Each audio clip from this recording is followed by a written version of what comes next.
ये तौर तरीका ही नहीं है।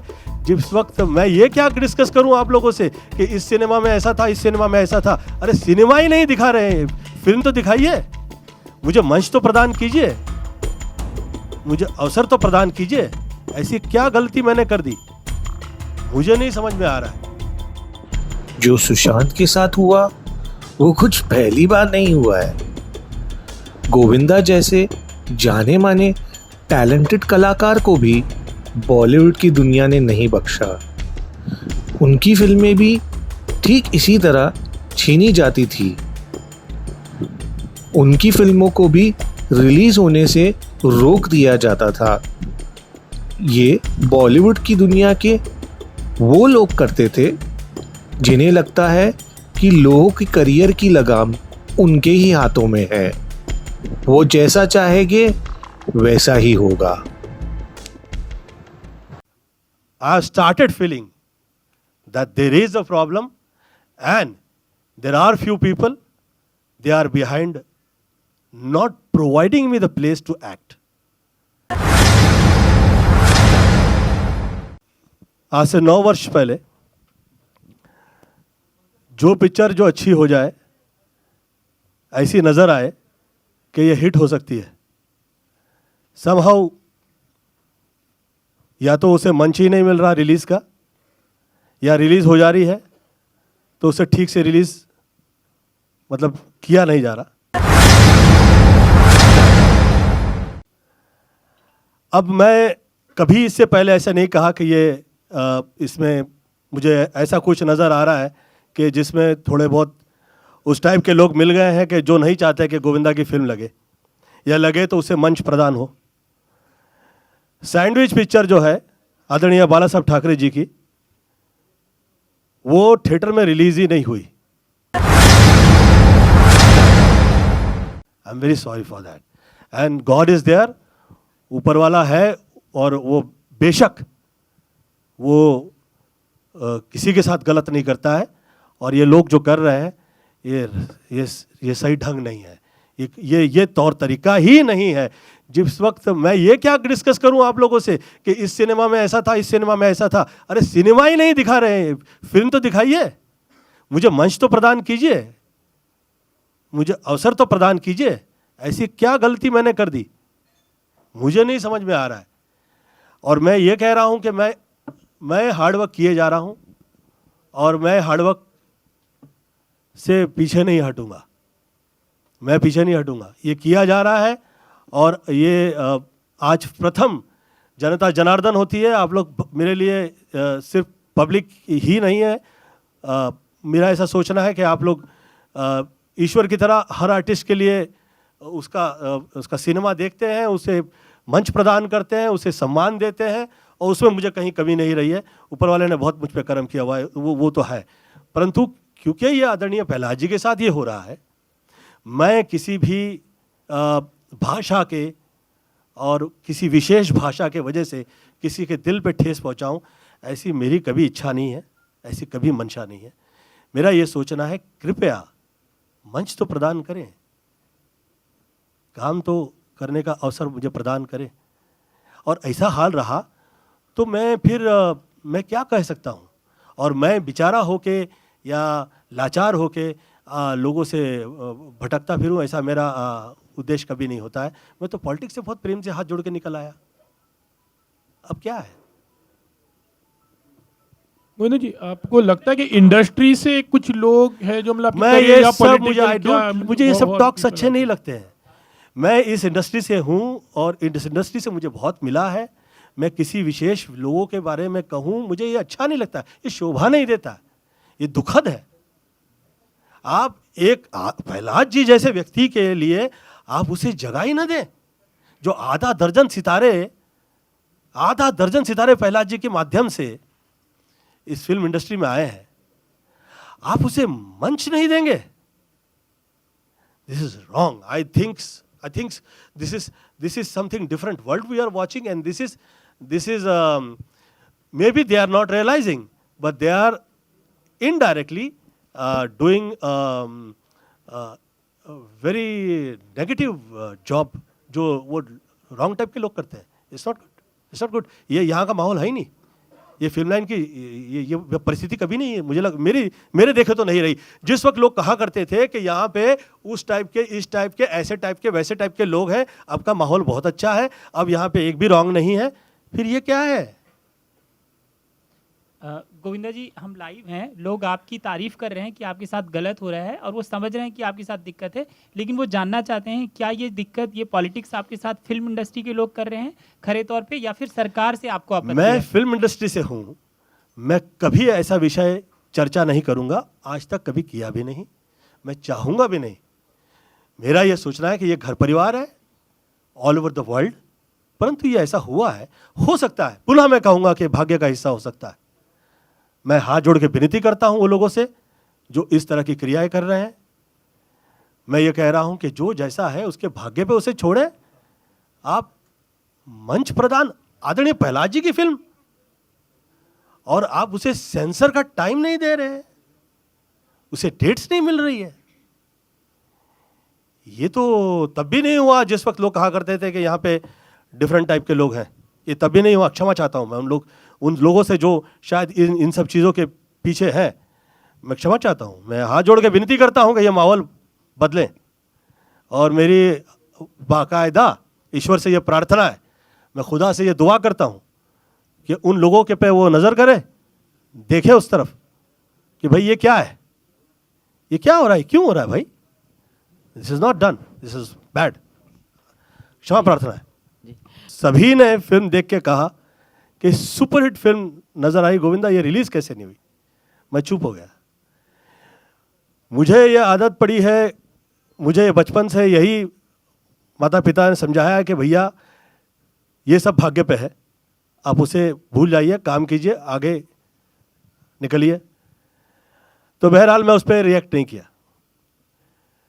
फिर आदरणीय रवि चोपड़ा जी की फिल्म रिलीज नहीं हुई, ये कहकर उसे रोक दिया गया कि वो कोर्ट में निकल गई, सम प्रॉब्लम हो गया बिटवीन फाइनेंसर। मैंने सोचा हो सकता है ये भाग्य का हिस्सा हो सकता है, फाइन। फिर अष्टविनायक की फिल्म, मेरी ही फिल्म जो है वो रिलीज नहीं हुई। उसके बाद जो बनी फिल्म वो रिलीज हो गई, रोहित शेट्टी के साथ वाली, मेरी फिल्म रिलीज नहीं हुई, उसे मंच नहीं मिला। ऐसे बहुत सारी फिल्में जो हैं चाय गरम टाइप, जो लोग बेचारे आवाज़ नहीं उठा सके, ये मुझे ऐसा लगा कि कम से कम 100 करोड़ रुपए की जो फिल्म है वो 9-10 वर्ष हो गया है, वो रिलीज नहीं हुई, उसे मंच ही प्रदान मतलब दिया ही नहीं गया। अब हाल ही में फ्राइडे रिलीज हुई, आप सब जो पत्रकार गण हैं सभी ने बहुत तारीफ की, 3.5 रेटिंग मिली उसे। तो ये सब पढ़े लिखे लोग हैं, ये तो बेवकूफ़ तो नहीं है, ये सिनेमा समझते हैं, देखते हैं, और देखने के बाद कहते हैं, सोचने के बाद कहते हैं। सभी ने तारीफ की, उस फिल्म को थिएटर ही नहीं मिले। क्यों? ये कहा गया कि गोविंदा की फिल्म अच्छी होगी, हम थोड़ी ना सोच सकते थे इसे कहाँ से थिएटर दे दें, तो उसे मंच ही प्रदान नहीं किया गया। अब यहाँ तक तो मैं कहा नहीं कभी किसी से, परंतु अब ये हद हो गई कि सेंसर की डेट प्रहलाद जी की फिल्म को मिली ही नहीं। ये तो हद हो गई। अब ये सोचने का विषय है। एक आदमी सह सकता है 2, 4, 3, 4, 5 साल, 9 वर्ष हो गए भाई, क्या है प्रॉब्लम, कहाँ है प्रॉब्लम? और मैं ऐसा क्या हो गया हूं किसी के लिए कि मैंने किसी के साथ घात-पात कर दिया है? मैं ये विषय मेरे समझ में नहीं आ रहा है। मैं इस विषय पे कतई चर्चा नहीं करूंगा। मेरा ये सोचना है कि मुझे मंच ही नहीं दिया जा रहा है। मेरी फिल्में जो हैं वो थिएटर तक पहुंच ही नहीं पा रही हैं। ये तो मैं, ऊपर वाले ने मुझ पर कृपा कर दी है, ये ऊपर वाले ने कर्म किया है कि आदरणीय प्रहलाद जी के माध्यम से आज ये समय आया कि मैं आप लोगों के समक्ष ये कह सकूं। मैं बहुत क्षमा प्रार्थी हूं कि मैं इस पिक्चर को लेके पूरा डिस्कस नहीं करूंगा, क्योंकि मेरे पास 9 वर्ष का पूरा लेखा जोखा है। ये ऐसा मेरे साथ वर्षानुवर्ष से क्यों हो रहा है? मैं पॉलिटिक्स से बाहर निकल चुका हूं, मेरी तरफ से किसी के लिए प्रॉब्लम नहीं है, तकलीफ नहीं है। मैं सिर्फ हाथ जोड़े जोड़े घूम रहा हूं मेरे तरफ से एक गलत शब्द मैं नहीं कहता हूँ किसी से। मुझे तो एक खैर बहरहाल ये सूट ही नहीं किया कि मैं किसी के साथ कॉम्पीट करूँ। मेरे बारे में जिस वक्त मैं पॉलिटिक्स में रहा तो किसी ने कहा कि गोविंदा के संबंध यहाँ वहाँ। मैंने ये कहा कि भैया संबंध तो छोड़ दीजिए, अगर एक बिजनेसमैन का भी मुझे साथ दिया गया होता, किसी ने भी मेरा साथ दे दिया होता, तो आज ऐसा ही कैसे हो गया कि गोविंदा की ही फिल्म रिलीज़ नहीं हो रही है, फाइनेंसर ही नहीं मिल रहा है, मुझे किसी का साथ नहीं रहा। तो इतने समय बाद जिस वक्त प्रहलाद जी साथ दे रहे हैं, तो प्रहलाद जी साथ दे रहे हैं तो ये इनडायरेक्टली कहा जा रहा है प्रहलाद जी से कि भैया किस आदमी का साथ दे दिया आपने, गोविंदा का। मुझे एक बहुत बड़े पॉलिटिशियन, मैं नाम नहीं लूँगा उसका, रात में 1:05 के ऊपर पार्टी में वो शराब पी आए और उन्होंने मुझसे कहा कि गोविंदा जी आपके साथ में मैंने और एक बहुत बड़े बिजनेसमैन ने मिलके इस तरह के आपके साथ घात-पात किए। मैं कहा मुझे विश्वास नहीं है, आप निकलिए। वो पूछने लगे कि मैं कह रहा हूँ और आप विश्वास नहीं कर रहे हो। मैं कहा मैं इसलिए नहीं कर रहा हूँ कि इस तरह के आडंबर और एक दूसरे में उलझा देने वाले लोग मैंने बहुत देखे हैं शहर में। मैं किसी के कहे में आता नहीं हूँ कभी, मैं हार्डवर्क करता हूँ और हार्डवर्क करता रहूँगा, वर्षानुवर्ष से करता आया हूँ। मेरा यह सोचना है कि जिसे जो भाषा इस्तेमाल करनी है, जो अपने आप को बहुत भाषावादी समझने लग गया है,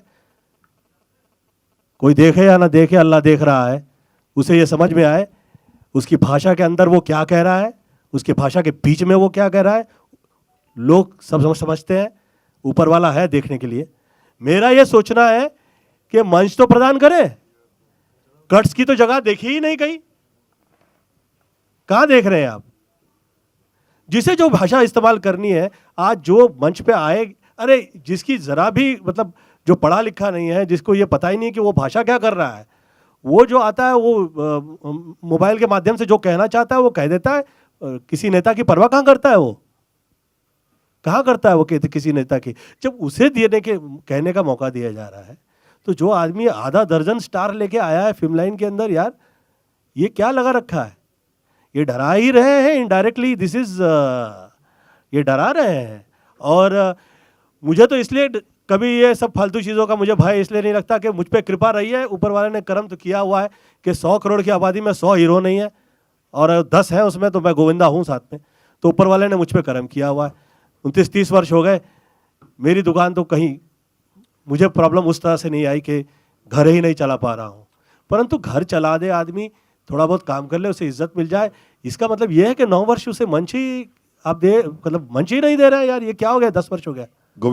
आई थिंक सो। से इंडस्ट्री में आपकी भी प्रतिक्रिया जानना चाहेंगे एग्जैक्टली इस टोटल मुद्दे को, आप भी फिल्म के मैं एक्चुअली ज़्यादा सेंसर के बारे में जानता नहीं हूँ, लेकिन आज मैं थोड़ा इमोशनल हो गया हूँ। मुझे थोड़ा दर्द हो रहा है, दुख हो रहा है कि एक तो मेरे Raja Babu Govinda ji, one of the finest actors, मैंने इनके साथ 38-39 फिल्म्स की हैं, जिसमें से 35 सुपर हिट हैं। आज वो अपने दिल की बात मीडिया के सामने रख रहे हैं। मैं वो सुनकर बहुत परेशान हुआ हूँ कि वास्तविकता में ये हो रहा है। दूसरा, मेरे हिसाब से हिंदुस्तान के अंदर अगर आज 4 बड़े प्रोड्यूसर्स इस कंट्री में हैं, YRF, करण, भगवान आपका भला करे, साजिद नाडियाडवाला, मैं उन्हीं के बराबर का समझता हूं प्रहलाद नैलानी है। इन्होंने इतनी फिल्में दी है इस इंडस्ट्री को। सर, मैंने हर भाषा में फिल्म की है सर, 700 से ऊपर फिल्में की हैं, हर प्रकार की फिल्म की है, ए प्रोड्यूसर, बी, सी। लेकिन आज मैं देख रहा हूं, जो मैंने सामने कट्स देखे हैं, एक प्रोड्यूसर अपने हीरो को, जिसको वो इंडस्ट्री में लेके आए, आज सारे हालातों से लड़ते हुए करोड़ों रुपया खर्चा कर दिया, एक बहुत बेहतरीन फैमिली फिल्म बनाई जिसे UA का सर्टिफिकेट मिला है, उसके बाद एक कट दे देते हो। आधी पिक्चर तो आपने काट दी सर, फैमिली वाली पिक्चर है सर, और ये ऐसी पिक्चर है जो काफी लोगों के मुंह बंद करेंगे कि गोविंदा ने और प्रहलाद नानी का जो कॉम्बिनेशन है सर, करोड़ों रुपया इस फिल्म में लगा है। सेठ जी का ये कहना है, अगर 4 घोड़े चाहिए 16 घोड़े लेके आओ। बोले सेठ जी ये पिक्चर, बोले कुछ नहीं, मैं कॉम्प्रोमाइज़ नहीं करूँगा। चाहे मेरे पास आमिर खान नहीं है, मेरा आमिर खान, मेरा शाहरुख खान, गोविंदा है। और सर ये बात सत्य है, ये फिल्म आएगी तो लोगों को समझ में आएगा कि एक प्रोड्यूसर और एक्टर का कॉम्बिनेशन क्या होता है। गोविंदा जी, मैं सॉरी डिस्टर्ब कर रहा हूँ। आपके जो प्रोड्यूसर हैं प्रहलाद जी, इनके साथ मैंने 16-17 फिल्में की हैं, जिसमें से 15 सुपर डुपर हिट हैं। लाखों करोड़ों रुपया खर्चा करते हैं, ये सोचते भी इनका बजट ही नहीं होता है। बजट तो बाद में बनता है जब फिल्म चलती है कि नहीं चलती है। लेकिन मैं हमेशा एक ही बात कहता हूँ, अगर आप रामायण लिख रहे हैं और उसमें राम का शब्द नहीं यूज़ करेंगे तो कैसे लिखेंगे सर? नहीं लिख सकते ना। मैं एंड में चिल्ला के बोलता हूँ पिक्चर में, जय श्री राम, और आप देखना पूरा थिएटर खड़ा होके बोलेगा जय श्री राम, क्योंकि इतनी क्लीन भगवान, औरत की इज्जत, बहन की इज्जत, माँ की इज्जत, सब कुछ है। सर एक कलाकार है, हमने बहुत विलन के रोल किए हैं, क्या क्या नहीं किया है सर, सब कुछ किया है। सेंसर को मध्य रखते हुए सब पास हुआ है। इसमें हमारा हीरो है जो डबल रोल कर रहा है, एक राम है और एक थोड़ा सा नेगेटिव है, लेकिन वो सब एंड में सुधरते हैं, फैमिली साथ हो जाती है। सर आप ये जो काटेंगे, मेरे हिसाब से ये तो पूरा ही एक प्रोड्यूसर पे इतना दबाव हो जाएगा कि आइंदा वो अच्छी सोच वाली फिल्म कैसे बनाएगा सर? आप बड़ी बड़ी फिल्मों को पास करते हैं क्योंकि आपको खौफ है, आप उनके लिए कुछ लिखते हैं, कुछ करते हैं, तो ये गलत है मेरे हिसाब से। Media understand Prahlad Nailani, they understand ki what is his stake, what all he's given in this film industry. Films which are super duper hits, film to the standard of today, the biggest hit in century was आंखें। इतनी आज के दौर में film बनाना बड़ा मुश्किल है जो वापस फिल्म बना रहा है, क्योंकि चंद ही लोग हैं जो सब थिएटर लेके बैठे, और ये फिल्म बहुत अच्छी है। और I don't think he is a fighter and we have the best people, the media is there. I think मैं मीडिया से पूछूंगा आपको कुछ लगा तो आई फील कि मीडिया को हमारा साथ देना चाहिए। Thank you.